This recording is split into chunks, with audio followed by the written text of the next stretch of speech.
we want to keep it manageable. And the one of the things that you learn in ICS is, keep your keep your span of control to between 3 and 9 people. There you go. That's it. That's kind of what I find that is manageable. By the way, in terms of our exercises, we find if we have more than 12 people on a frequency sending traffic, it's actually better to start opening up another frequency. That makes sense. Because of the volume we're moving. So it just that's one of the experiences that we've had doing a lot of these exercises. So I'm super excited because one of the things you see happening with Shakeout, maybe we can talk about it a little bit later, is it's actually become kind of a layered exercise. There's so many different dimensions to it. But tonight I'm hoping to get people excited about participating in Shakeout 2022. You can participate in 2023 too, but we're focusing on 2022 tonight. So get people excited about that, empower you to participate, independent of whether you're beginner, improver, or really advanced user, doesn't matter. Everybody can participate. There are a couple of things that we'll talk about that you should probably do between now and then, let's say, before Shakeout. And September, for those of you who don't know, is National Preparedness Month. So there's a ton of good information out there on how to get your groups prepared, not just for earthquakes, but for any kind of issue. And for those of you who are thinking, and we'll circle back to this, earthquakes are not the only challenge we face. Right now, our friends in Mississippi experiencing floods, where floods are well known to the California area right now too, wildfires. We had a heat wave not too long ago throughout the United States. So one of the things I want you to take away from this is the earthquake is, as far as we're concerned, kind of right up there, because if we have a really big one, pretty much everything goes. So it's that's kind of our, okay, that's the 10. Everything below that is probably not a 10, but it can be pretty bad. So anyways, sorry, Dan, I guess I already launched into. Oh, you're doing great. You're doing great. Anytime you're ready to start, that's fine. But your lead-in is doing great. All right. Well, if you want to, I can get this party started, or do you want to wait a couple of minutes? I'm super happy to see Dan and Keith and, Brian, good to see you. Make it, Steve and Greg, and, a whole crew of really fun people that I have the pleasure of working with on a regular basis. And if I haven't recognized you, that's because your camera is probably off. So I'll give you a raise. Don't worry about it. Okay, well, I'll tell you what, I'm going to find you again. And I'm going to highlight you, spotlight you for everybody. Then I'm going to mute everybody. And then I'm going to turn this show over to you. And you're on there. Uh-oh, you're muted. Unmute. thank you so much, Dan. And thank you so much to the RATPAC for the invitation. It's always a pleasure and a privilege to be here and talk with all of you, because I know it's a very distinguished audience from all over the country and beyond the borders of the United States. Special welcome to our Canadian friends there.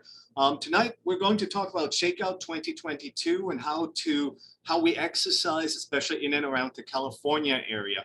I'm Oliver, K6OLI. I'm the District Emergency Coordinator for the Aries LAX Northeast District, so Los Angeles County. And, I just want to make sure that you understand I'm for the Northeast District. There are 3 other districts there. And everything I say with respect to LA County refers to our district.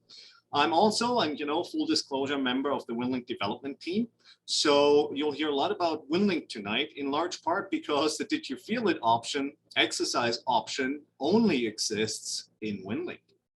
So without further ado, I have a couple of slides, and let me share my screen here. And then you can see my screen fine, right? Yes. All righty. On the right-hand side, you will see a QR code, and you can scan that, and that whole presentation is available for you on your favorite device, whether it's your phone or a tablet or computer. And we do have a link available for the presentation as well. So after the fact, you can go in and actually revisit a couple of the slides. So feel free and also send me a couple of comments. Tonight's topic is Shakeout 2022 for amateur radio groups. And on the left-hand side is when you, please keep that in mind, 10/20/22. That's when the Great Shakeout happens. And I do want to point something out because it may have been a little bit misleading in the title. The Great California Shakeout is one of many shakeouts happening at the same time, at the same date, and at the same time. So what I want to encourage everybody, even if you do not live in earthquake country, is to pay attention and maybe start thinking about you can do something with this in your own group. The goal tonight, and this is really what I want you to take away, and that's important to remember for everybody, is that we want to encourage you to send Winlink Did You Feel It before, during, and after Shakeout. And why I was saying before, after, and during, we'll get to that in a moment. What you see on the top right there, and we'll circle back to that, is a USGS community internet intensity map. I'll have a larger example of this. And after major earthquakes, people actually report intensity. We've talked about this before here at the RATPAC, so I'm not going to go too much into detail. But intensity is really the observed effects of an earthquake on the Earth's surface, especially observed by you, and then reported to the USGS.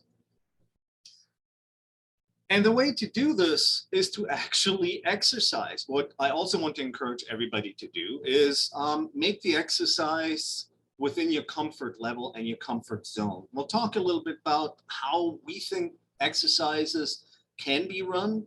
It's not the gospel truth here. It's just one way we're doing it. If you have your own way, by all means, use that. Very typical for us is that we have a deployment exercise for Shakeout as well as every 5th Saturday. And I do want to say a big thank you to our friends in Washington who we copied the 5th Saturday exercise concept from. In this case, we're actually deploying at Huntington Hospital here in Pasadena. And Lou on the left there looks deeply in thought because he's net control and is trying to keep order into the system. And on the right-hand side, that's John KM6TKJ, and he's the Huntington, the representative of Huntington. So he acted for the hospital in this exercise. It was a whole lot of fun. Oops, that was one too fast. Shakeout. So what is Shakeout? Shakeout at its core is a disaster preparedness exercise. And it focuses on earthquakes, but, and I really want you to take this in for a moment, it's part of a much larger approach in Southern California, the Multi-Hazards Demonstration Project. And that focuses on reducing the risk for communities from natural hazards. And that includes coastal erosion, earthquakes, floods, the arc storm. Some of you may have seen articles in major national newspapers in the last couple of weeks about arc storms, meaning rainstorms that have a catastrophic effect. And you may think, well, how often does it happen? Is there a song that says it never rains in Southern California? Well, in the 1800s, there was an arc storm that dumped so much water on California that over 1 million cows died. And before, California was a ranch country. Afterwards, it was a farming country. So understand that these storms have major impacts.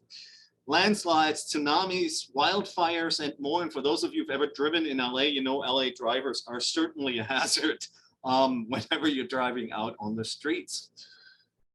The core of earthquake response before you do anything else, and that's part of the exercises, we actually encourage our operators to do that and send us photos, is to drop, cover, and hold on. And that's one of those things that you have to get used to. And I know some people say, well, it's kind of uncool. You know, I want to stand there. You think drop, cover, hold on, and maybe uncool, but getting hit in the head by a roof or a major part of your of the area around you and having a gashing wound or your head cracked open is even more uncool. So I do want to encourage you to practice this on a regular basis. Understand that depending on your mobility, that may be different. And, you know, you can find more information on the Shakeout website. but it's only part of the preparedness. As I mentioned earlier, September is National Preparedness Month. Take the opportunity of Shakeout comes once a year to actually start going over your emergency plans. Check your emergency supplies kits. Is your water still good? Are your knives rusted? You know, how about the batteries? Are your batteries still good? I have actually experienced exercises for large CERT exercises where they gave us flashlights. And we take the flashlights out, we pop the batteries in, and nothing works. And they're sending you into this building in LA. They take this they take this really serious. They send you into this container thing. There's smoke inside, and you're with a flashlight that doesn't work. Luckily, we have our own backups. But keep in mind, this is perishable. These are perishable things. So go over that. Are your tarps still okay? If you don't use them on a regular basis, are your assumptions about what your response will be still valid? And that's really what we want you to take away from this. Do you have any out of area emergency contacts? That's really important. In our case, during Shakeout, I actually use Winlink to text my sister who lives in Pennsylvania. So I usually send my traffic to Las Vegas or to Steve up in San Francisco, or Doug in Arizona. And from there, it goes into the internet and it sends a text message to her phone, and she actually replies back to me, so she knows we're okay. If anything happens, I want to test this on a regular basis. The same thing is about your group's communications plans. Do you know how to get a hold of your family? Do you know how to get a hold of all your people? One of the questions we keep asking the hospitals we're serving is, how do you expect to get a hold of us when the commercial options, Aries, us, when the commercial options are gone? And that's an interesting question, because that requires somebody on there and already being one certified, right? Having a ham license, and at the same time, knowing how to get a hold of Aries, because most of us, we're not working for the hospitals, right? And then of course you want to simulate your emergency response procedures, and that's what the exercises are all about. And again, we're going to, I hope you can see this. Let me lower the zoom bar here. That makes it easier to see. I hope you understand that Shakeout is part of your overall prepare, respond, and recover strategy. Your response should not differ wildly as an amateur radio group from event to event. So you have the prepare part, that's 95% of your life. Hopefully 100% of your life, you never have to respond to an event if you're really lucky. But the reality of it is you prepare, then you have an event. At that point, you activate after you've made sure that your family is okay, your community is okay, and then you activate, you respond to the event, and then you slowly, after the response winds down, you recover. Amateur radio, and I think this is really, really valuable, can be extremely productive in the first 72 hours of an event, because we can bridge that gap between the commercial options being compromised and the commercial options and the outside help arriving within that 72-hour window. But the actual event itself doesn't have to be an earthquake.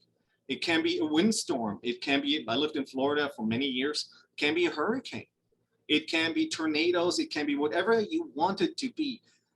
The earthquake in this case is just a focal point for you to build the exercise around. I really want you to understand this. Practice with an earthquake, and it may be a lot of fun, but understand that your response is going to be very similar in a tornado, in a blizzard, et cetera, et cetera. I also lived in the Midwest for one, so I'm familiar with the different hazards that we all face. And the nice thing about doing this for Shakeout is it happens as a specific date and a specific time, pretty much every year. This year it's going to be October 20th, 2022 at 10:20 a.m. And before you ask, that's local time. So East Coast, you can send in your reports at 10:20 East, and then you can do it at every other time zone. The same is true for our friends in New Zealand, Australia. October 20th, send it in at 10:20 local time. And you can use the term Shakeout 2022 as the exercise ID, and we'll keep circling back throughout the exercise. One of the issues I want to point out here is, and this is my language here, this is Dr. David Mould from the USGS, United States Geological Survey, coined this phrase when we got this project started. They're talking about a donut. If you have an event like an earthquake or another event where commercial options are compromised, you don't get any information or hardly any information from the heart of the area. I know in Ridgecrest it was unusual, the internet stayed up for most of this enormous earthquake that happened up there. But in most cases, you have that donut hole in the center. And that's where things are usually the worst, but you don't get any information. You start getting information from the areas where the damage isn't as bad. And then farther out where they may have felt something, but you know, they don't have any damage at all. The problem with that is you want to send people, especially if you're USGS and you send people your pager products, which tell people where the damage is, most likely is. And the reports are part of that. You want to send people to where the damage is greatest and where you can do the most good early on. In many cases, that requires helicopter flyovers, etc. But here's a chance for amateur radio operators to make a real difference and say, listen, we can send you on the ground reports. We can send you ground truths within a reasonable time. And that's usually reasonable time is 60 minutes or less for SoCal. For most other groups, we tell 90 minutes or less. But in SoCal, we expect most people to send their did you feel it in the first 60 minutes. Why 60 minutes? Because that's when the pager product goes out. Usually goes out like 75 minutes, 80 minutes after the event to all the clients of the USGS. And that means EOCs, that means companies, that means utilities, et cetera, et cetera. And they're looking at this. If you've ever seen an earthquake in California in the press and the governor's office, what they show you very often is that a blow up of the pager product that you can contribute to as an amateur radio operator by sending Winlink did you feel it reports. Is this theoretical? No. Here's an example of the donut hole. You can actually see it really, really well for the M5.7, which is a low mid-sized earthquake, right? In Utah. And you can see the area here where the earthquake was the harshest, right? Here in the center, where you see all these dark gray spots. They didn't get any information from this for quite a while. In 53 minutes, they didn't get anything from there. And the audience started filling in after and after. And as you see, after about 10 hours, you can see where the damage reports or the intensity reports were most intense, where the greatest numbers occurred. So they didn't get anything from where people were most affected. And that's one of those things where you as amateur radio operators can step in. Little bit of things that, organizational things, I want to encourage you to do that is to register with Shakeout. It's completely optional. You don't have to do that, but it's free and easy. You get a certificate for your participation. You can either distribute it for all the people who participate, fill in their names, or you can fill in their group. That's just what we do. And you get to advertise your radio group. And here's the thing, I don't know, I can see, let me move this a little bit back up here. The volunteer radio groups, there's even a whole thing for volunteer radio groups. And I showed you some examples here for Los Angeles. Those are the ones that are registered right now, and many more will register in the coming weeks. And the other thing right now, again, I'm showing you the California part of it. You can do this for Washington. You can do this for Oregon. You can do this for Indiana, Wisconsin. You can do it for whoever you want to.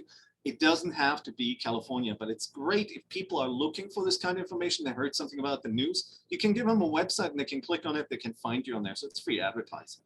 And this is what the certificate looks like. I think it's kind of nifty. One of the things we found, we actually sent that to all the hospitals that we set up at for Shakeout, and they actually put that part of their exercise regimen, and they're super happy about getting this. So if you have a CERT agency, we highly recommend that you print that out and send them a copy so they know you did something and you did it for them. All right. Did you feel it? Did you feel it via Winlink? Let's go with that. Do you have any questions before we proceed? So far, it's pretty straightforward, right? All righty. Objectives. The objectives for the exercise are, as far as we're concerned, send coordinated did you feel it messages to USGS. Coordinated, what do we mean by that? We mean as a group, right? I mean, obviously anybody's welcome to send did you feel it messages on their own behalf. We found, and we'll talk about this in a moment, about traffic management, that having coordinated did you feel it messages work much better, and that means traffic coordination.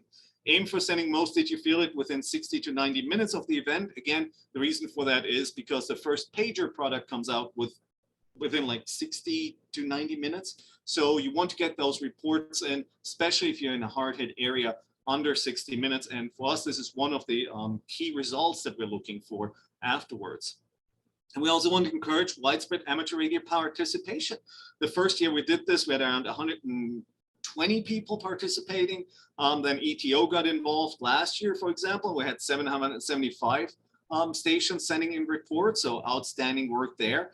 And this year, who knows, maybe we'll break the 1,000. That would be a great deal for everybody involved. And by the way, USGS looks very closely at these reports. What you see here on the right, actually the reports they mapped for one of our exercises in the beginning that were only amateur radio reports. So because there's no exercise option anywhere else. So they actually went through the trouble of mapping this. So we're super happy about this. Why we use Winlink? And here's the simple answer. Because nothing else has those options. The web form doesn't have an exercise option, so you can't send exercises through the regular web interface. Only Winlink has an exercise option. Let me say that again. Only Winlink has an exercise option. It does send the same information as a web-based form, but as you can see here on top, this earthquake is an exercise. And by the way, we use this for real events too. Whenever we have an earthquake that people feel, we get between 40 and 80 reports within the first hour. Now, just people sitting down, sending it. They still have internet. Some of them use their radios. Some of them use the internet, telnet in Winlink. But that's really what they're doing. And the cool thing is you can fill it out and put the optional exercise ID in there. We asked USGS and they would like Shakeout 2022 for everybody participating. You can have your own group exercise ID if you don't want to go with this, but if you're participating on a national level, we highly recommend you use Shakeout 2022 on October 20th. And if you send it after 10:20, did you feel it? You want to fill out yes. The date of the earthquake will be 10/20 at 2022. And the time will be also 10:20. So that's what you want to remember, 10:20, 10:20. And then of course, one thing that I would like to point out is enter your street address and please add your city and your state and preferably your SIP. During the last exercise, quite a few people send in just their street. And that makes it very difficult because there are a lot of streets that are the same in different towns in the US. So by all means, please send in your full address. Optionally, and we encourage that, is send in a latitude and longitude. That's one of the benefits that we can also add as amateur radio operators to the USGS. And understand you want to have fun with this. And in order to keep this fun, we want to make this as easy as possible. And you can see at the bottom here, we have this template available for you. And the same information, you can print that out, you can give it to your group, you can practice with your group with that. Couple of things I want to point out. Earthquake report is an exercise, just as we saw. The ID is Shakeout 2022. Did you feel it? You want to fill in yes. And this is what we would print out and give to our operators. The date, 10:20, time, 10:20. Latitude and longitude, I would encourage your operators to fill that in beforehand if they know where they're going to be operating from. And please keep in mind that longitude in North America is a negative number. We're using the degree decimal latitude longitudes. So that's a negative number. Remember to put that minus in there, because if you don't, you're actually locating yourself in China. The database on USGS side is smart enough to deconflict it, but usually somebody has to look at it there too. So please get that correct. The USGS email is filled in automatically when you click submit. So that's the official email that your form will go to within Winlink. But we also highly recommend that you CC your exercise coordinator. So let's say if I were to coordinate the exercise, we would also ask people to send it to K6OLI, or we would ask them to send it to our technical call, LAX Northeast. And that makes it much easier because from there you can build maps within Winlink. You can take the data and export it and do your own mapping afterwards, which is kind of cool. If we have time, we'll show you that, how you can do this. All right, and we even give you a scenario, a little write-up in this form. So it was a cool October day, and you can enter your own county in there or city, whatever you want to, and kind of give it a little flavor, right, or comedy if you want to. And those are the things that we highly recommend. The language in there you will find is straight out of, oops, let me just, I'll get back to that in a moment. It's straight from the modified Mercalli scale. So you can actually understand what, you actually know what you're reporting and you kind of know what you're aiming for. One thing about this is go big. Make it a bad earthquake in your area. And again, what I want to point out here is it's okay if you don't live in earthquake country. We cleared that with the USGS. They love exercise, Winlink exercises like this. Please send those in. Try it out. Make sure that you're having fun with this, because they also use the data to practice on their own database and deconflict and all kinds of cool stuff's happening. Again, this exercise template is available for you for free at this link, and you can find that from the information that Dan will provide for you. This was our Shakeout setup for 2021, and this is exactly how we will set up in a disaster, right? We were set up at Huntington Hospital there on top of the parking structure, the east parking structure. And it looks rickety because you know what it is. You set up with what you have. You don't bring anything else. You can't drive to HRO and pick anything up. We tell people, if you don't have it the day before, you don't have it, period. You can only deploy with whatever you bring. In this case, we set up an HF antenna, couple of 2 meter and 70 centimeter antennas. One of the things, and why I love this picture, is we actually had rain that day too. Not a whole lot, but it actually surprised some people. And so you want to be prepared for inclement weather. And I know that people in the Midwest are going, well, yeah, duh. Again, that is one of those things that you want to prepare for. Are you prepared for that? Will your batteries last as long as you think? Most of our groups use solar, right? How much solar do you need if you have an overcast day? It'll still work, but it won't draw as many amps. Is it enough to actually charge your batteries? Those are things that you can test there. The other thing is, if you are going to deploy, and this is a pro tip there, call the people you're setting up with first. We actually go through a lot of trouble to let the hospitals know. Obviously, they're very encouraging us, but they know we're coming. But whenever we do this at parks, we also call the local police department or parks department to make sure that they know we're there and what we're doing, because for an outsider, it looks kind of weird when amateur radio operators show up with their go kits, right? These black boxes, their wires sticking out all over the place. And, you know, we had people being kind of at parks being kind of, well, what are you guys doing? And so once you explain it to them, they get really into it. But at first there's kind of this, what's going on here? So understand it's best practice to actually reach out before you deploy. Couple of tips: practice with your group and train them beforehand. Encourage Winlink Telnet for those people who don't have a radio set up yet. It's really important. I'd rather have them send the Winlink Did You Feel It report over the internet than not send it at all. And for those who have the capabilities with VARA FM packet or with VARA HF or Pactor, encourage them to send it that way. Practice GPS geolocation. Don't assume people know. A lot of people aren't familiar with geolocation and GPS coordinates. So you want to teach them to find their degree decimal locations with their cell phones. There are apps for that. You can go use Apple Maps or Google Maps to do this relatively easily. And for coordinators, learn to map your Did You Feel It reports in Winlink, because afterwards you get to share that with your group. And that's kind of cool. So on the right-hand side here, you see earthquake reports we got for one of our exercises, and the one there in the right has a intensity of greater than 6, so you can filter for that. And of course, we encourage you to learn about earthquake intensity from the USGS. And by the way, this is a link, so you can click on this and I'll take you to more information. A couple of lessons that we learned in LAX Northeast during our exercises: we bundle everything. Bundling messages is so much more effective than everybody sending their own message. Why? Because you don't have that connection and disconnection, the ACK and NAC overhead every single time. So generally speaking, we highly recommend that your operators bundle 3-4 messages before they send them. And then you want to bundle them again.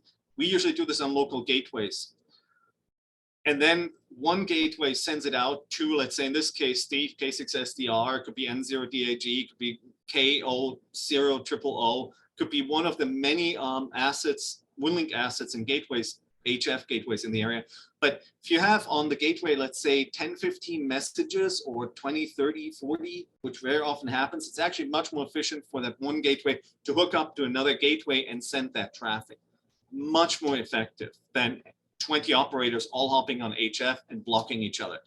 We actually did that as a test, and our friends in Ventura County, who are extremely well-versed in HF, did that. And there was no doubt that bundling it up and sending it from one central gateway was much faster than 20 stations trying to hit HF gateways in the area at the same time. So it's very effective. From those gateways, we hope they have internet. Quite a few of them now have Starlink attached to them as well.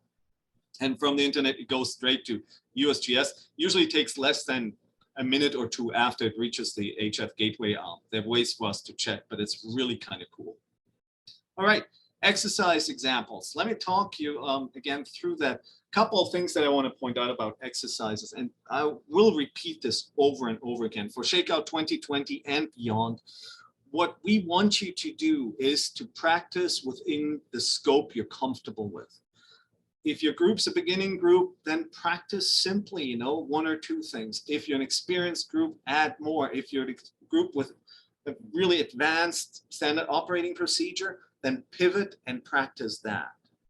We're not telling you how to do this exactly. We're telling you steps that make you very successful.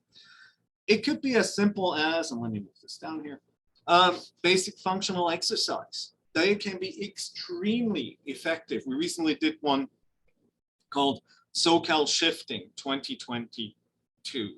It was kind of tongue-in-cheek because during the Cascadia Rising exercise that didn't actually use Did You Feel It in a large-scale exercise, which we found kind of strange because holy buckets, what a fantastic opportunity to actually use Did You Feel It reports, right? There were the odd Did You Feel It reports, very gingerly, tenderly. So in this case, we put this exercise, I wrote the exercise, the SoCal Shifting 2022 in less than an hour and reached out to our friends, our different groups that I know had interest with it. Then ETO got involved, the MCOM training organization. And we had over 105 responses to this small exercise that took less than 5 days to actually bring to fruition. So you can do a lot with relatively little if you work together. A couple of things that I think are really important is one, you want to train your operators in Winlink basics before you do anything else. Understand you don't have that much time left. October 20th is in what, 7 weeks, roughly, let's say 6 weeks. So you do want to make people at least comfortable sending Did You Feel It reports within Winlink. I think you can do that in 1 or 2 hours in terms of sessions. And with tools like Zoom or other online training, if you're comfortable meeting in person, walking people through, if you have patience for that, by all means do that. We do this all the time. And again, Telnet is perfectly okay. Other modes like VAR FM, Packet, VAR HF, and Pactor, we encourage that practice. But understand if all you use is Telnet for your entire group, more power to you. The important part is to send that Did You Feel It report. And that brings us to the next point. You want to then train operators to fill out and send the Did You Feel It report and pay special attention to the address. We already pointed that out, latitude and longitude. Make sure they're comfortable with that because once they're nervous, they may not pay as much attention to this. So, but train them, make it a supportive environment, a welcoming environment where it's okay to mess up, where it's okay to laugh at one's own mistakes and then get better at it as you go. And then I would encourage everybody to conduct a practice exercise or two, preferably before October 15th. And it's perfectly okay to say, we'll do this together. We'll have an exercise today. Here's the earthquake. This is what we're using as an exercise ID. You get to make up your own exercise ID. Ideally, make it something simple. And, I don't know if it were LAX Northeast, I would call it LN 009 2022. So that's the September exercise for LAX Northeast, right? Something simple that they know it's all part of the exercise on the USGS side. And it's perfectly okay to send to the USGS. I find a lot of people are a little shy about that. USGS welcomes your exercise data from all over. They really, really appreciate that. So please try that out and send a CC to your exercise coordinator. And don't forget, you can map the results if you get that, if the exercise coordinator gets it, you can map those results in Winlink and Google Maps. And I'll show you in a second what that looks like. And then, of course, for the big finale of this exercise, you send it, did you feel it, on 1020 after 1020 local time. And then if you want to have a simple net on your local repeater, and people can either check in with you and check out, tell you how they are, or you can check in, give you a couple of traffic ideas in terms of, this is pretend damage. You want to practice the way you expect to deploy it, right? But in this case, keep it simple and have fun with it. A lot of people are kind of iffy about what kind of damage language they should use. Here you go. There's a modified Mercalli scale. If you click on this, that the information is all available in this. If you click on the source there, you can actually go to this. You can learn about it. But here's the thing. If somebody called in on a repeater and he said, I've got a report for you, nearly everyone felt that many people woke up. Some of our dishes fell out and the windows are broken. A couple of unstable objects are overturned. That's kind of a good report right there, and it gives you an idea. And people can go all out and tell you this, but teach them to give you intelligent information. And I'm saying this from experience. Every time we have an earthquake here, our repeaters light up, and then people come on with, yeah, city of so-and-so is fine. And I'm on my HT listening to the repeater. It takes me about 10 minutes to go around our building, check the gas, check the water, etc., because this is part of the exercises for us, right? So for somebody on a repeater 2 minutes after the event happens to say the city's okay, it's a pretty bold statement. It takes me 8 minutes just go around the building and thinking halfway it's okay, let alone the neighborhood. So teach people about that. It's really, really important. And again, this could be on a repeater, it could be on simplex, however you want to do that. Couple of things, use smart objectives for this in terms of set this up. And again, by that we mean specific, measurable, achievable, relevant, time-bound. A good smart objective for Shakeout is send most Winlink Did You Feel It reports within 90 minutes on 1020 after 1020 to USGS. It's totally measurable. It's extremely specific. What do you want to do? It's achievable, especially if you do the training. It's relevant because USGS appreciates this. This is the information they're looking for after disaster. And here's a little trick. I recently took some EOC training and we're talking about this. And one of the fire captains who was in there doing the same training said that's exactly the kind of information we're looking for any event. If you can provide us with an intelligent statement about, I'm at this location, this is what I see, this is what I experience, this is what I hear, see, smell, that actually helps a whole lot on every level.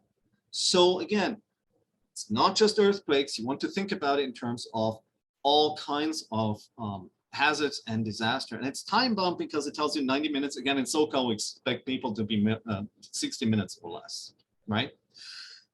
There are a couple of things you can do that are really amazing with functional exercises. This was a map for the SoCal Shifting 2022 exercise. And those are all these stations. Of course, a lot of this was here in Southern California. Thank you, Dennis, our friends, of course, in San Diego and Ventura County, extremely well trained, and they can pull this off with less than 2 hours notice if they want to. But people participated from all over. What you don't see here is there was a station from Panama who participated. It was great because we found that there was, because they were using different software than Winlink, we found that there was something that in the mapping that was somewhat strange. But this was a big thank you to the MCOM training organization that published that information too. But outstanding, great participation from Washington all down the coast, but all over the place, even Houston, where you wouldn't expect that many earthquakes, right? Or the Midwest. The cool thing is this information was generated from Winlink. We exported all the reports to CSV and imported it into Google Maps. It's literally drag and drop. And then we made it look pretty with the colors and the little squiggly lines for the earthquake. But that is something you can show the agencies you work with, the agencies you want to work with. If you can show this, and this is something everybody can do, if you can show this, that's a great visualization. And you can click on this and I'll give you the precise information of what's going on at that place. If you want to go one step further, you can do a quick incident action plan that's actually within the general forms in the standard templates in Winlink. We've used these for years. It's a one-page document. You can send it out to all your people, so everybody's on the same page when they check in. When they send you Winlink check-in, for us, we usually send them the action plan out, and it helps you. And this is one of the things we'll talk about in a moment about ICS too. It helps you think about an event. All right. You can pivot to response. So you send your did you feel it? You pivot to response. In our case, we plan these responses. Shakeout is a planned event, but it's good to practice planning this, because here's the thing, your standard operating procedures shouldn't change all that much during an actual event. You want to have these practiced beforehand. Like any good project, you want to initiate, plan, execute, and close. And I just want to run you through this real quick. The first thing when we initiate an exercise is we ask, what are the learning outcomes for the participants? What do we want them to walk away with in this exercise? That's the number one thing you want to answer. If you don't have an answer to this, don't proceed, because you want people to learn something. That's the fun factor, right?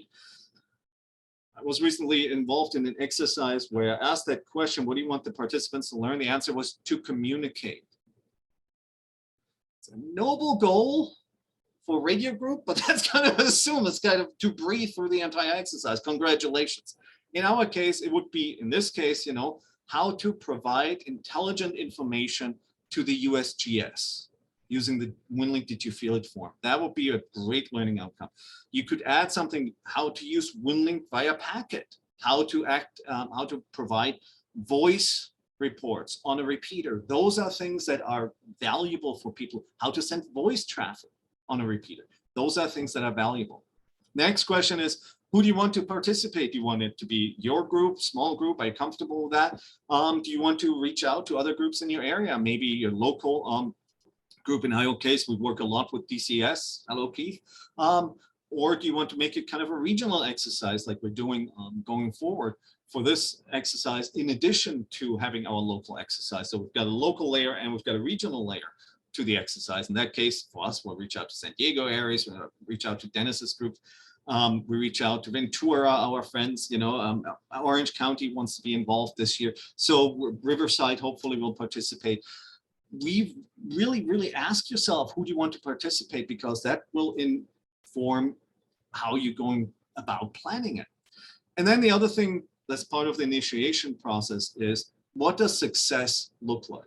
I think there were people who presented here before said 95% of the targets were missed in exercise. That's just not good. You don't have to hit 100% of your target, because they probably did make it difficult enough, but you should be within, say, 60 to 90% of your targets. That's really what you want to be, because if you don't do that, then you as an exercise coordinator fail to train people or set expectations. Those are things you need to consider. The next step then is to plan the exercise. And at that point, you're talking about strategies and tactics. How are we going to activate? How are we going to deploy? What kind of traffic are we going to send? You know, how are we going to demobilize? Don't forget, demobilization begins at the beginning of your event, right? So you need to plan for that. ICS makes it really easy to plan by numbers. We fill out ICS forms and reports all the time, simply because it's so easy to overlook something, and the ICS format kind of helps you stay on track. So I find that extremely useful. Or you can use something like objectives and key results. If you want to look into John Durr on YouTube, read some of his books, great ideas of, you know, teaching you how to define your objectives and tell people what the key results are. You also want to make sure your operators focus on safety and comfort. A lot of operators get so excited about the radio part of things that they're forgetting you need to stay dry, or you need to stay protected from the sun. You need to stay hydrated. Make sure this is part of your planning up front. Then the execution, you want to activate, deploy, send your traffic, review and adjust during the exercise and demobilize. And above all, have fun. Things will be chaotic. They'll never go according to plan. That's just the way things are. Have fun with it. Be a supportive leader. If you're leading your group, make sure all your operators are supportive leaders in their own right. Make sure everybody has a good time. You want people to have a good time. In our case, things go wrong all the time. We're pretty well-functioning organizations, but sometimes, you know, things go wrong. We expect that to go wrong. One of our recent exercises, we had an inject that we were going to be jammed. And we had a couple of steps in there. Guess what? We actually got jammed that day. And we just pivoted. Everybody knew what the plans were because we had tried it over and over again. So we didn't skip a beat. And, you know, at some point, the jammer got bored because he couldn't hear us anymore. So the point there is practice these things. And then, of course, you want to close out your exercise. And for that, you want to have after action reviews. I strongly recommend that your operators fill out HICS 214s, the activity reports or the ICS 214s, very, very valuable documents. And take photos. We put Google albums together of all our exercises. That's where all the photos that you see are from. And then if you want to write formal reports for your stakeholders and plan for improvements, what didn't go all that well, where do you need to train more? And in practice for deployment exercises, this is what it looks like. You combine did you feel it?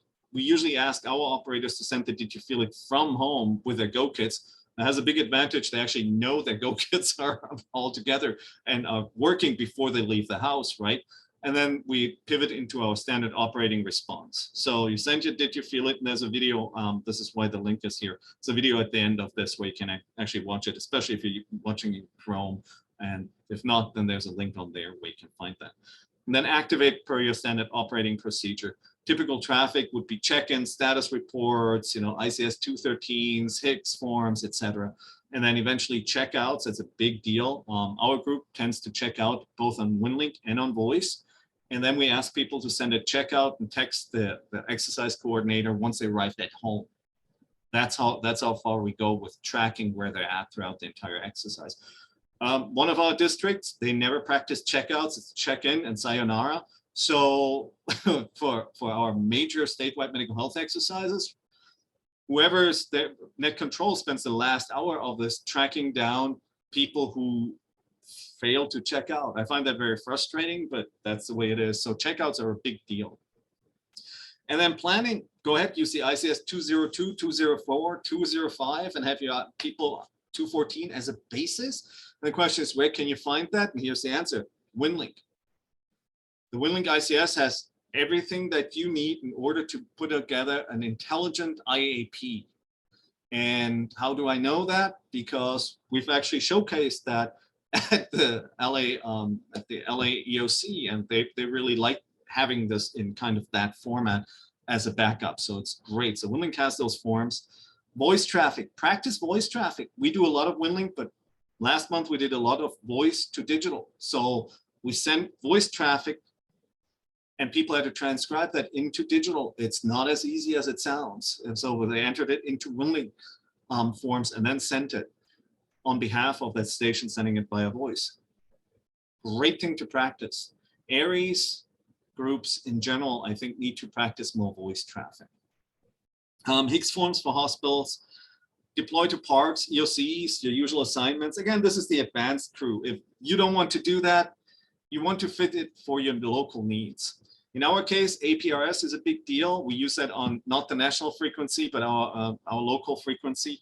And, you know, we use hospital status reports. That's part of our standard operating procedure in addition to Winlink. So this is, by the way, this is Keith, who's on tonight, KD6PYD. And he actually told us the Sheriff's Department is up and running with that. So those are things you want to practice.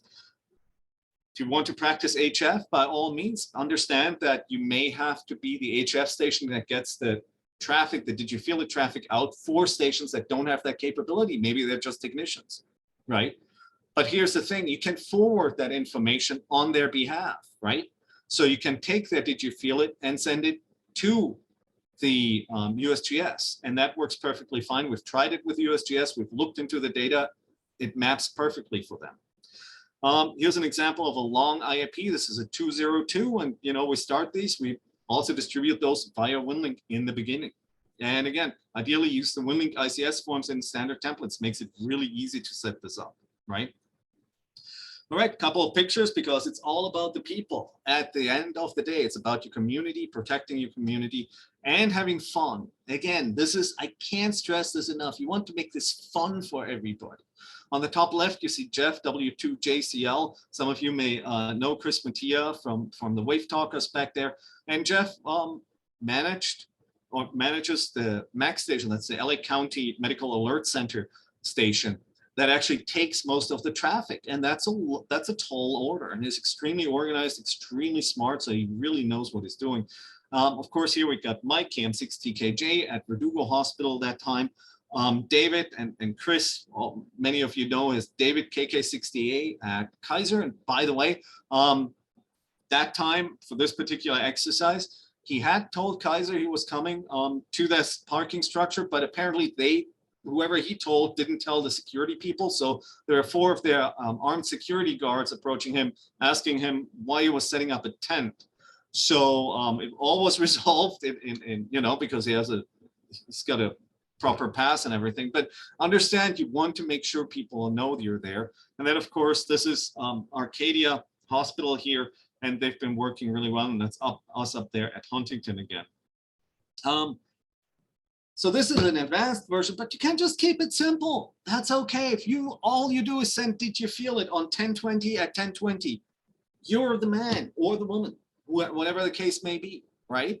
So understand, if you do that, you're already ahead of the game. If you then have a check-in, make sure all your people in your area are good, more power to you. Of course, there's another option. You can say, hey, listen, I'm not good with running exercises. Why don't you plug into the MCOM training organization? They did a fantastic shakeout exercise last year.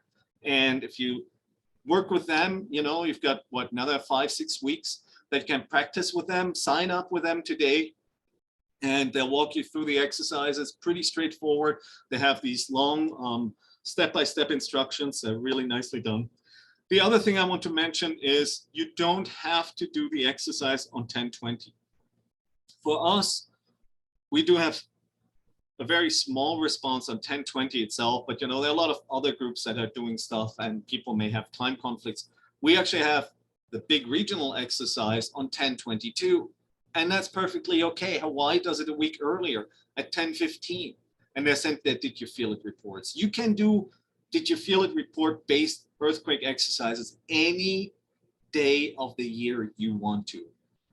The nice thing about doing it on 1020 is it's really focused, and it focuses everybody on one time and kind of as a national thing. That way, cool. So we will send did you feel it reports on 1020 at 1020, but we'll send another batch on 1022 and probably be at 0900 when we have the earthquake, right? So those are things that we really want you to keep in mind. Stay flexible, and above all, have fun. Send did you feel it to the USGS before, during, and after shakeout. That's the important thing to remember here. And with that, I'll leave you with join us for the world's largest earthquake drill. And you can click on shakeout here and it will take you directly to the website and you can register and have fun. One more thing, we are layering up a regional exercise, and you'll probably read and hear about this after that's done on 1022. We want to say a big thank you to all the groups that make all of this possible, because it takes a lot of practice. It takes a lot of time and effort from volunteers to train, to be there, make themselves available. And so a big thank you to all the amateur radio operators all throughout Southern California who are doing this. Big thank you to all amateur radio operators throughout the country and beyond, our friends in Canada, in Europe, in Australia, New Zealand, wherever you are. Big thank you for your time, because practicing is what will make us meaningful and will make our responses all the better. And with that, I want to thank you, and I'm happy to entertain any questions. And I went totally over time.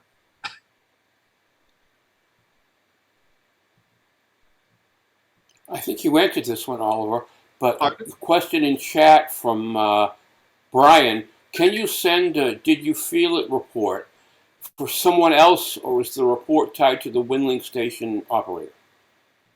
We actually practiced that last weekend, and I haven't heard back from them.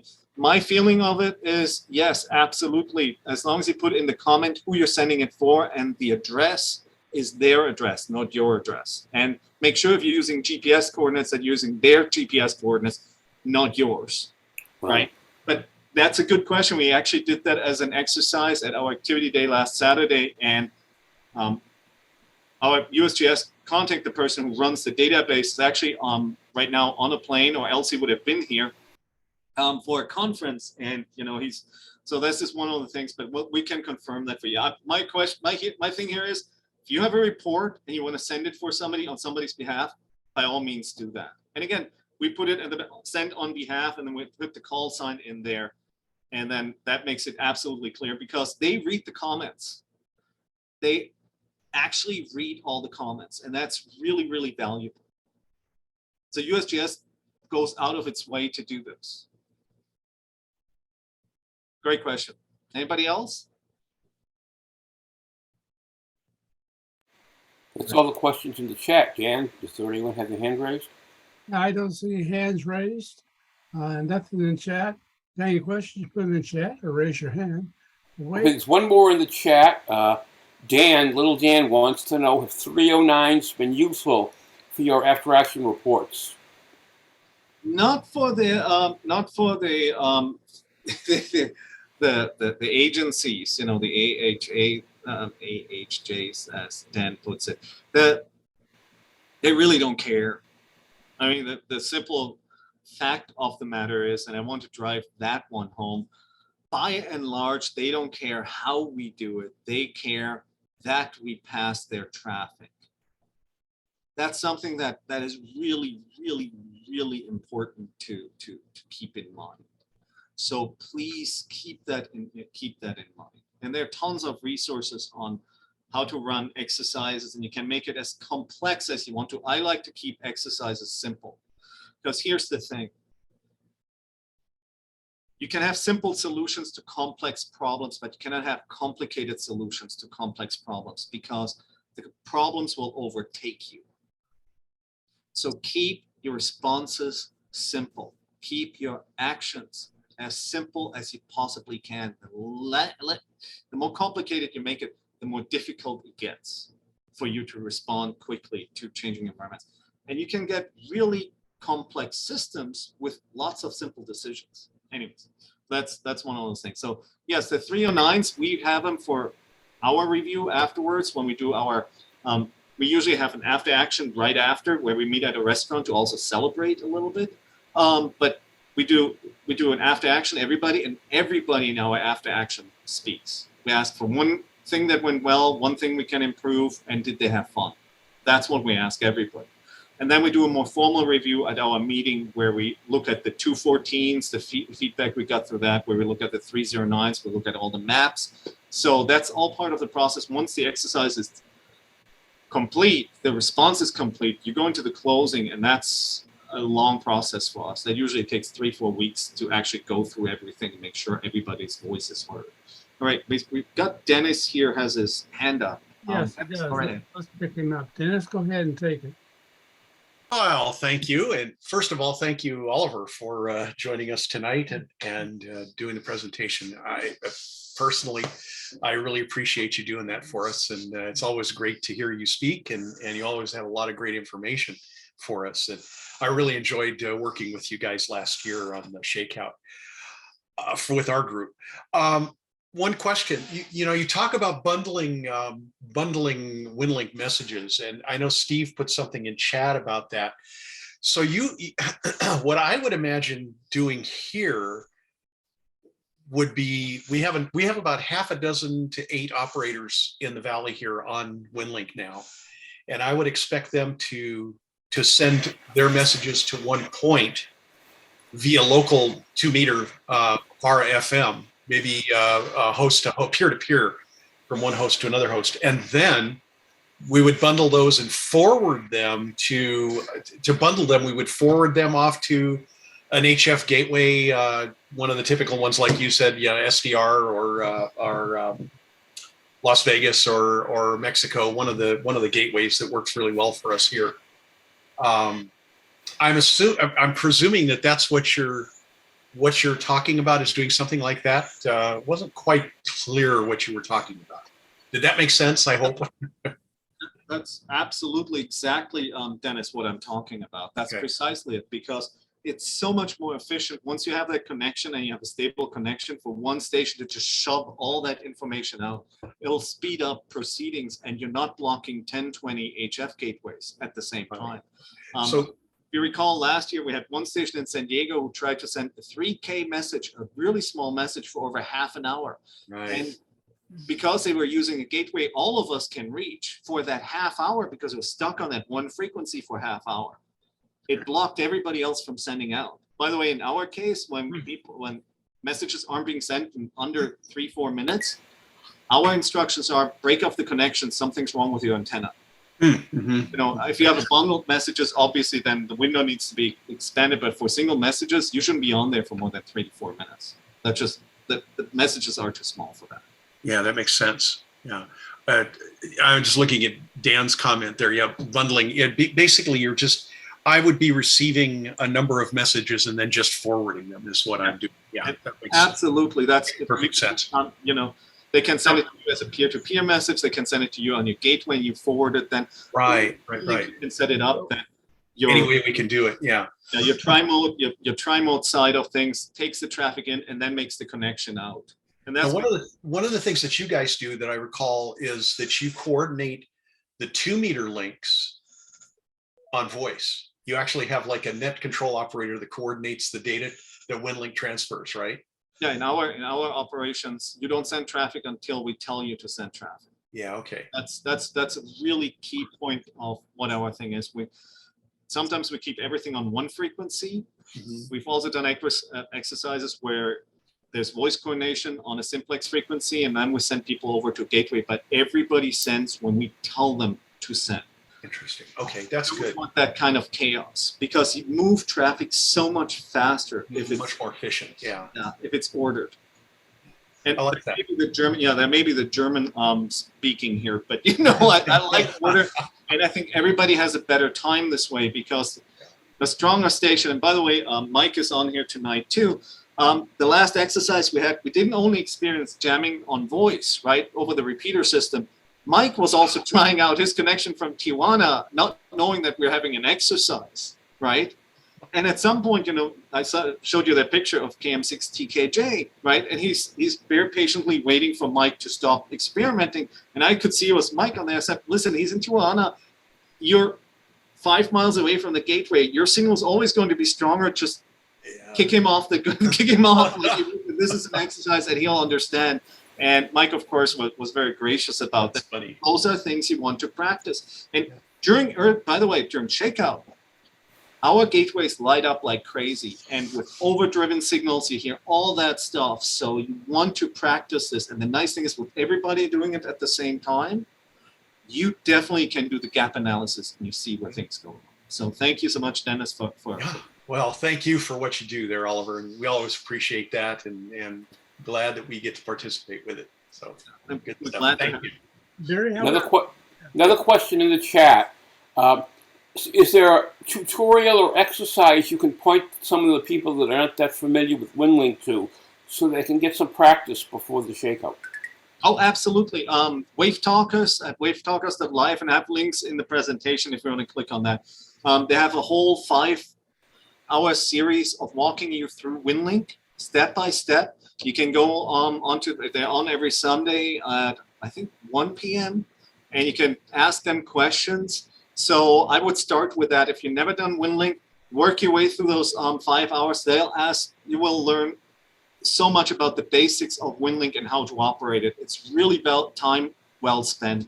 I do have a little video at the end of the presentation about did you feel it only. So, but the Winlink part of it, I highly recommend going to wavetalkers.com/live. I can put that in the chat here. Live. And sorry, it's all caps. I usually don't write in all caps. Scream it out, scream it out. Exactly. So, and the first 5 videos, 1, 2, 3, 4, and 5, will walk you through step by step Winlink. You will hear people asking questions and then questions being answered, and you'll probably have the same questions. So, really, really great resource. You know. All right. Next question, Victor. You've been very patient up there in Everett, Washington. So, you did the drill last year at the hospital parking garage. Did any of the administrators come up and say hello, introduce themselves to you, at least acknowledge your presence there? And the flip side of that question then is, do you have runners if your state lead, your state military or your state emergency management wants to know how many beds are available? Do you have personnel you can spare? Do you have a runner who knows where to go find an administrator that can give you the proper information? In our case, because we're hospital-based group, that's our bread and butter. So we send Okay. we send from the hospitals, it's the bed availability to the Medical Alert Center, which is the DOC for hospitals in LA County. And from LA County, then from that central point, they send it to the state. But our responsibility is to send it from the hospitals to the Medical Alert Center. One of the challenges we face in LA is, and a lot of people don't know that, we have enormous mountains separating parts of the county. Most people look at, Baywatch and whatnot, and they're thinking it's all beach and flat land. It's not. I had a conversation with a Bavarian ham, right, who said, yo, you don't know anything about mountains because of that. Listen, our highest mountain in the LA area, it's about 30 meters or 100 feet taller than the tallest mountain in Germany. So understand, we do deal with a very, very difficult environment. So yeah, the point there is, it is difficult. There are a couple of hospitals, for example, they have 0 chance of reaching the Medical Alert Center directly. So we use VARA FM or Packet to relay them into directly. We've used voice to digital practice in order for stations who don't have Winlink at all, that they can send their traffic if they don't have MAC traffic. So this is stuff that we constantly worry about and practice with. So good question there, Victor. But yes, this is our bread and butter. So we do bed availability reports, resource requests, HICS forms, any type of HICS forms, any type of ICS forms that we're asked.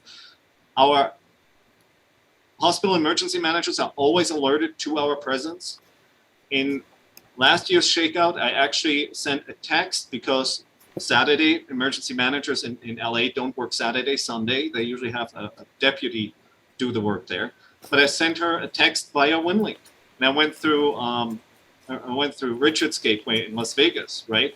She thought it was the coolest thing, that we were sitting at her hospital sending her the information onto her cell phone. By the way, the last exercise we did went the other way around.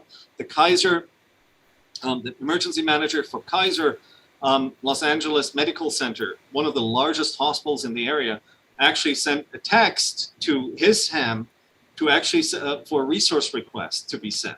And that ham then forwarded it to the Medical Alert Center as a properly formatted resource request with the proper signatures and everything. So those are things that we practice on a regular basis. And just to show you real quick, our after action, this is what a typical after action looks like for us for the agency side of things. So we go through the exercise goals for them. We have an executive summary, the deliverables, the participants, the training goals. We go through the challenges and mitigations. We go through the scope and exclusion, the lessons learned, district emergency coordinated discussion, things that need to be improved on the area side that can be improved on the hospital side. Appendices, lots of maps here, a couple of pictures, the Medical Alert Center. Then we go through each of the stations that participated, a couple of things that we took away from that. Always with pictures. They're great because for the administrators, they can put those into their newsletters, right? And then, of course, this is Brian and his gang here, and with a map up there. So we try to be very, very comprehensive with this, right? So the after action. Right. Follow up to that too. You know, we talk about medical facilities, and that's all great. What about treatment centers, recovery centers? You know, you've got an institution with 20, 50, 100 alcoholics in recovery or drying out. They're going to need assistance. Are they part of your network? Are they somewhere involved in order to get assistance that they might, you know, I mean, I'm just stretching it here for all these weird possibilities. But Yeah, you're that's Los Angeles. You've got a whole bunch of different things there that. Victor, you put your finger exactly on the issue. We have 70, that's 70 911 receiving hospitals. They're very large hospitals, right? We've got over 5,000 extended care facilities. They're all supposed to be managed through the Medical Alert Center. I've got 15 people in my district that I know can do what I need them to do. So here's the thing. I've got a lot fewer, I have fewer people I can send out than I have hospitals that I need to address. And that's one of the challenges. We lost 5 people over the last 2 years, and most of them moved to Texas. You know, there's some of them I learned digital from. It's challenging. So that's okay. That's okay. Thank you so much, Victor. Any other questions? Barry, what we got going on in chat?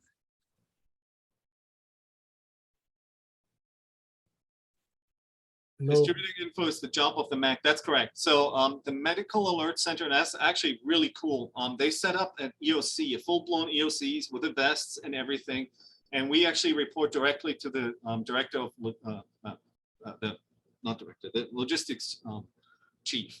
So all the data we come in, and here's the thing, and I had that question from a Washington ham about 2 years ago when I gave a presentation in your neck of the woods, Victor. And he said, well, do you have kind of a magic bullet that you can send the digital traffic to them? I said, no, for network security reasons, they make us print everything and then they hand enter everything. So understand that we're aware that that's a challenge. We've actually addressed it with them, but for very legitimate reasons, at this point, we're printing it out and they hand enter it. On the other hand, because we're using the standard forms, we recently had a conversation with our contacts at the MAC. Because we're using standard forms and it can all be pushed out in Winlink as a CSV in the same format, it turns out we are using the same format that they're using right now to manage the pandemic.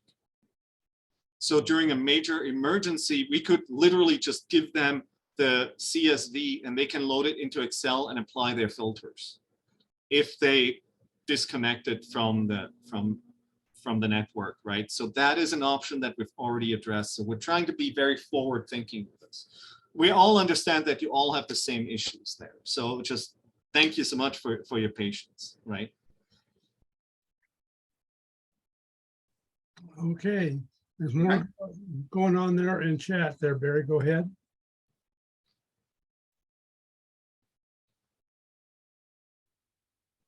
Hello, Barry. You're muted, Barry. All right, I think we answered. Okay, I got it. Dan posted a question in chat about, did your sister get back to you via her cell phone's email address to Winlink when you sent her the... Yes, she did. Yes, she did, and I picked it up through HF. Actually, at that point, I went through Doug's gateway N0DHA in Arizona on the 500 hertz band. Took a while to get the message back, but it worked, you know. So again, you make it work. The other thing that we do is we use compromise antennas, because here's the thing, it's not going to be ideal. And I'm on concrete up there, so you know, you do what you can.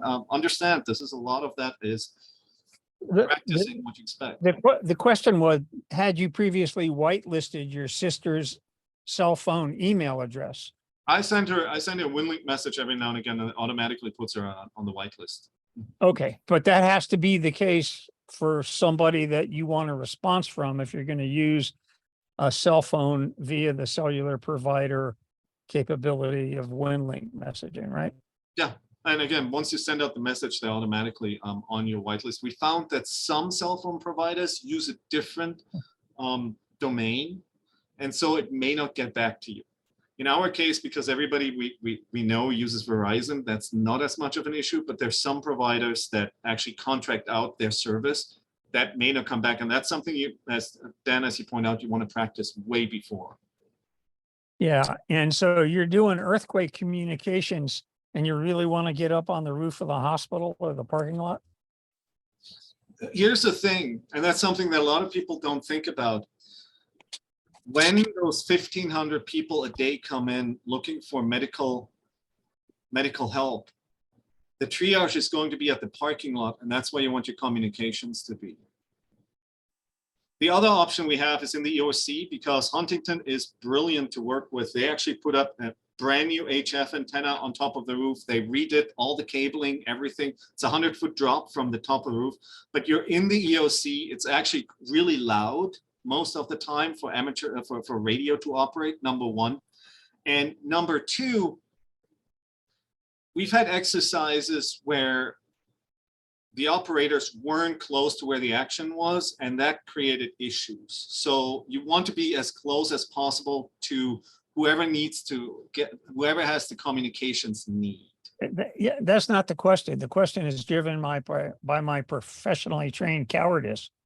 In a hot earthquake environment, do you want to be on a roof? Oh, that's the fifth floor. Being on the ground near the EOC rather than in it makes a lot of sense. You know, I mean, one, the hospital is pretty safe, and especially this parking structure is reinforced. So I'd rather be on top of that than anywhere else nearby. Let's put it that way, because if pancakes, I'll still be on top. You know, so Steve. Fair enough. Fair enough.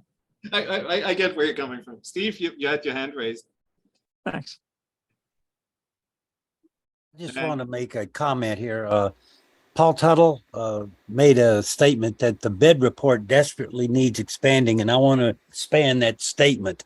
If you have experience with these reports and you have an opinion, we respect your opinion, but Oliver's job with the Winlink development team and Mike Burton and Greg is to review those, and they really would, if you have an agency that's made that statement that's using this, and the agency or agencies think that that bed report needs some adaptation, that'll go a lot further than an opinion of an amateur radio operator, even if you're a doctor or working with that.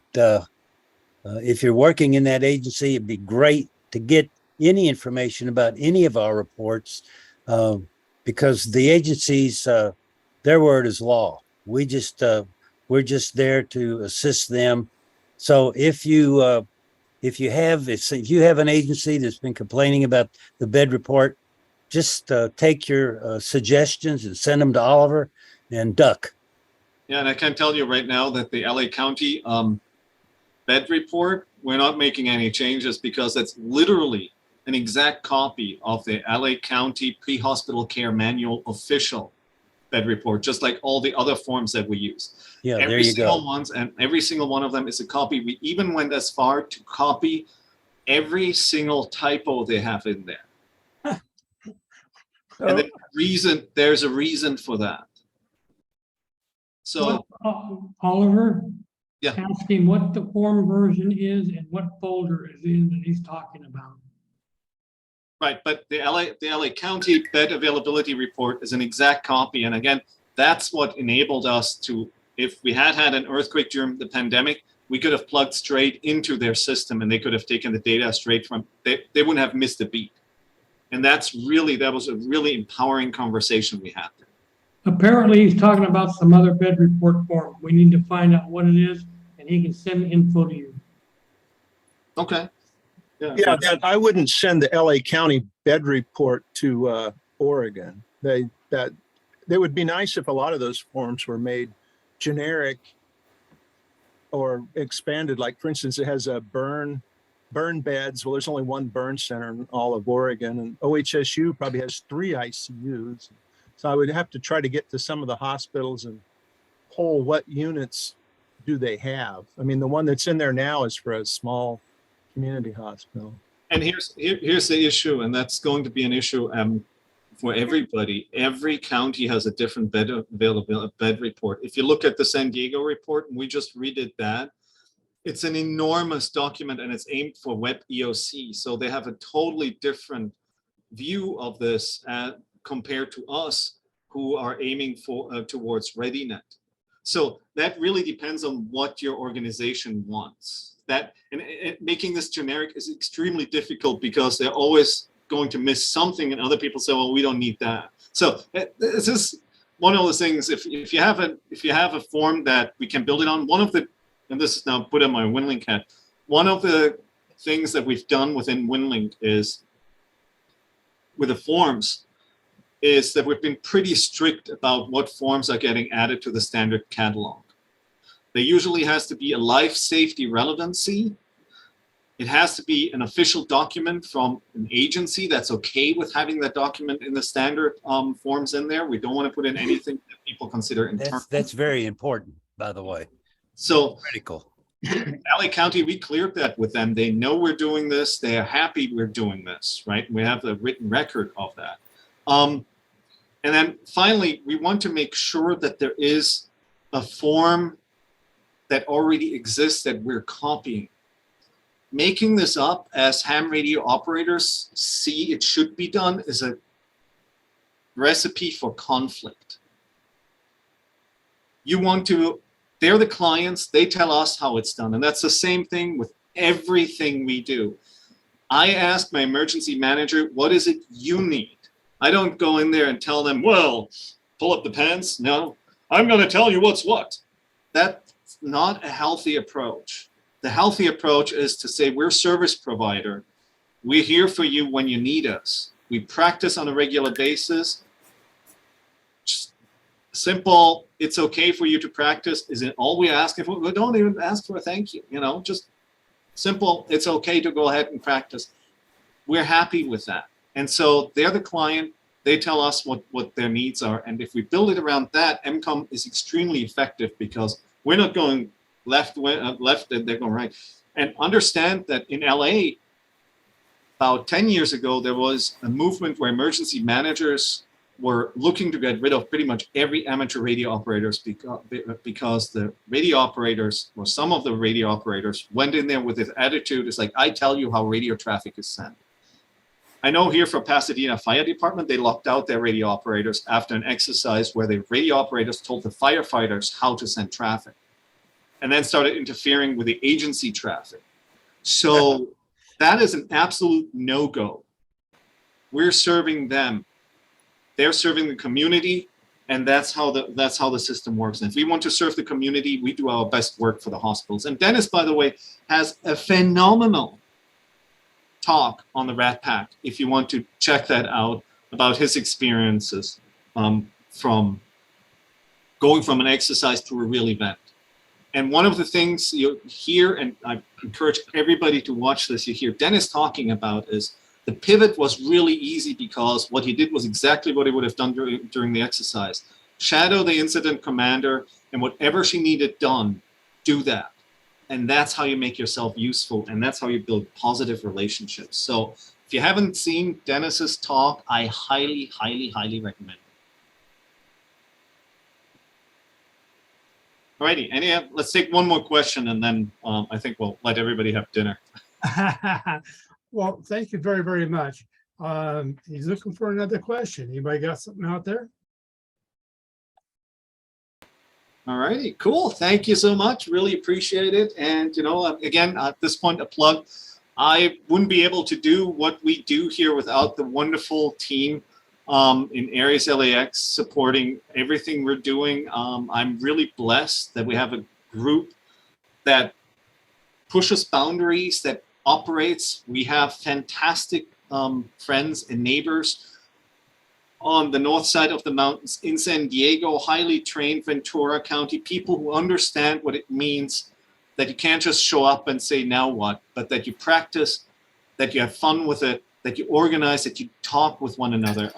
Lou has this, AC6LS has this wonderful, and that's how I'm going to leave you with. He says, success is the result of a series of positive communications and conversations. And I think that's really one of those things that we've taken to heart, and having these positive conversations, we're looking forward to having many more of these and making us all stronger. Thank you very much, everybody, for your attention, and I'm sorry I went over. You're doing fine, Oliver, as usual. Great presentation. Glad you came. I look forward to having you come back and do more of these things. Okay. Any comments or questions before I pull the plug? Hearing none, seeing none. 73s, everybody. See you next go around. Thank you, 7-3s. Be safe out there. Thanks again, Oliver. 7-3.